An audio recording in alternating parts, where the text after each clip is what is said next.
magbasa ko na yung pagmumukha mo? Na naiinis ka? Alam nyo, hindi asawa ng anak niyong papel ko dito eh, kundi Alila. Ang diferensya nga lang, ang Alila may sweldo. Ano ba? Tito, tama na yan!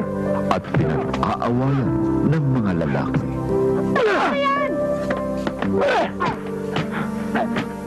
Buhay ng anak ko nanganib dahil sa babaeng yan. Bakit mo nagawa yun? Humingi siya ng tulong sa akin, kaibigan ko siya. Kaibigan mo siya. Hindi mo binili ang puso't utak ko.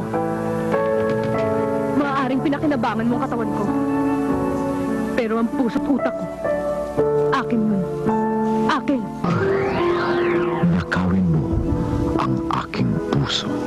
Naipamigay na niya ang kanyang puso. Saka na lang.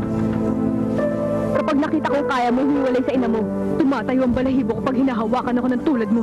Pero merong isang nagtangkang nakawin. Bibili ho kayo.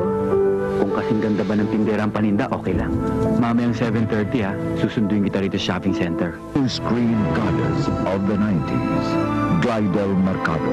A stud-studded drama, Mike Magat, Adonis Laksamana, and Raymond Kiano. Anong karapatan mong pumasok sa aking buhay? Bulabugin ako pagkatapos tuksuhin ako.